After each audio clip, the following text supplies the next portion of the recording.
বাইরে বাইরে দেখেন, ইরান এবং যুক্তরাষ্ট্র যে বৈঠক হলো পাকিস্তানের রাজধানী ইসলামাবাদে, সেটাতে কি হলো এবং কি সিদ্ধান্ত নিয়েছিল তারা, এবং তারা কি দফাগুলো দিয়েছিল, সেগুলো নিয়ে বিস্তারিত আলোচনা করব। পাশে থাকবেন, ভিডিওটা অবশ্যই বেশি বেশি শেয়ার করে দিবেন এবং সম্পূর্ণ আলোচনা শুনে যাবেন। ইরান এবং যুক্তরাষ্ট্র সম্পর্কে আজকে কিছু তথ্য দিব, যেগুলো আপনারা ইতিমধ্যে জেনেছেন অথবা জানেননি, সেই তথ্যগুলো কিন্তু আজকে দিতে যাচ্ছি। তো যেহেতু পাকিস্তান মধ্যস্থতাকারী করে একটা সম্মেলন করলো, যে ইরানকেও ডাকলো এবং যুক্তরাষ্ট্রের ভাইস প্রেসিডেন্ট, যুক্তরাষ্ট্রের প্রতিনিধি দল কিন্তু সেখানে উপস্থিত ছিল। আর ইরানের দাবি 12টি, যে ইরান 12টি দাবি দিল, সেগুলো কিন্তু তারা মানলেই এই যুদ্ধবিরতি চুক্তিতে তারা স্বাক্ষরিত হবে, মানে চুক্তি বাস্তবায়িত হবে। তারা কিন্তু এটা মানে নাই, তারা 5টা চুক্তি মানতে পারে নাই, 12টা চুক্তি কিভাবে মানবে? প্রথম চুক্তি দিয়েছিল যে হুরমুজ প্রণালী সম্পূর্ণ ইরানের নিয়ন্ত্রণ থাকবে এবং সেখানে যে টুল আদায় করা হবে সেটা সম্পূর্ণ ইরানি মুদ্রায় রিয়ালে দিতে হবে, ডলারে দিলে চলবে না, সেটা হবে না। আর কিন্তু প্রত্যেক জাহাজ প্রতি $20 করে, $20,000 করে ট্যাক্স নিবে। এটা ইরানের প্রথম দাবি।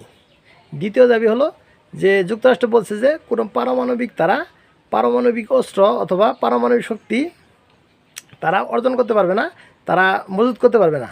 এটা কিন্তু ইরান মানে নাই। ইরান বলছে আমরা পারমাণবিক তৈরি করব, ঠিক আছে, আমাদের এটা কোনো নিষেধাজ্ঞা থাকবে না, আমরা এটা আমাদের ইচ্ছা মতো আমরা তৈরি করব। যেহেতু সব দেশ পারলে, তোমরা পারলে আমরা পারবো না কেন? বলছে যে যুক্তরাষ্ট্র যদি পারে আমরাও পারবো। তৃতীয় দফা দাবি হলো যে যুক্তরাষ্ট্র যে জাতিসংঘে যে নিষেধাজ্ঞা দিয়েছিল সেগুলো প্রত্যাহার করতে হবে। জাতিসংঘের যে নিষেধাজ্ঞা আছে সেগুলোকে প্রত্যাহার করতে হবে এবং তাদের যে সম্পত্তি আছে সেগুলো ফিরিয়ে দিতে হবে। চতুর্থ দফা হলো যে ইরানের যে ক্ষয়ক্ষতি হয়েছে, প্রায় কয়েকশো মিলিয়নের উপরে ক্ষয়ক্ষতি হয়েছে, সেটা ক্ষতিপূরণ দিতে হবে।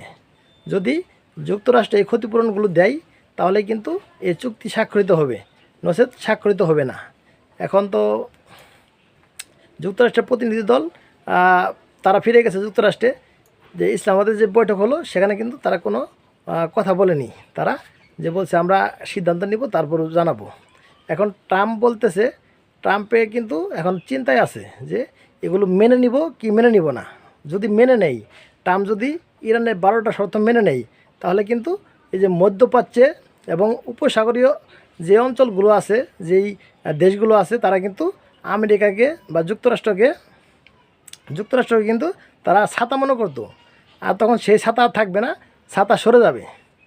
এদিকে বেঞ্জামিন নেতানিয়াহু বিপদে পড়বে, নিরাপত্তাহীনতায়। তাই এখন ট্রাম্পের উপরেই সব কিছু, এখন ট্রাম্পের কাছে কিন্তু এই সিদ্ধান্ত, ট্রাম্প কী করে এটা দেখার বিষয়। যে যুদ্ধবিরতিতে যেই এইগুলো দিয়েছে, দফাগুলো দিয়েছে, সেটা মানবে কি মানবে না। যদি মানে তাহলে কিন্তু দেশ শান্তিতে থাকবে, আর যদি না মানে আবারও যুদ্ধ হবে, আবারও দেশে অশান্তির সৃষ্টি হবে, তেলের দাম বেড়ে যাবে। অলরেডি তেলের দাম এখনও বেড়ে গেছে মধ্যপ্রাচ্যে।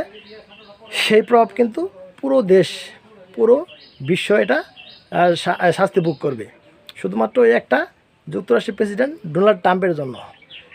দেশের প্রেসিডেন্ট যদি এরকম থাকে তাহলে দেশের লোক কেমনে ভালো থাকবে বলেন? আসলে ট্রাম্পের মাথা নষ্ট হয়ে গেছে। যত দ্রুত সম্ভব ট্রাম্পকে সরানোর ব্যবস্থা করেন সবাই মিলে, তাহলে কিন্তু ভালো থাকবে এবং দেশটা শান্তিতে থাকবে। তো ভিডিওটা ভালো লাগলে অবশ্যই বেশি বেশি শেয়ার করে দিবেন এবং অন্যকে দেখার সুযোগ করে দিবেন। এই আমার আলোচনা। ভালো থাকবেন, সুস্থ থাকবেন এবং যারা আমার ভিডিও দেখেন, লাইক কমেন্ট শেয়ার করেন, তাদের জন্য মন থেকে ভালোবাসা রইল। দোয়া ও ভালোবাসা আপনাদের জন্য থাকবে এবং ইরানের পাশে যেন আপনারা থাকতে পারি ইমানি শক্তি নিয়ে, সেই সাহস যেন আল্লাহ তাআলা আমাদেরকে দেন, এই প্রত্যাশা ব্যক্ত করে আমি আমার ভিডিও শেষ করছি। ভালো থাকবেন, আল্লাহ হাফেজ।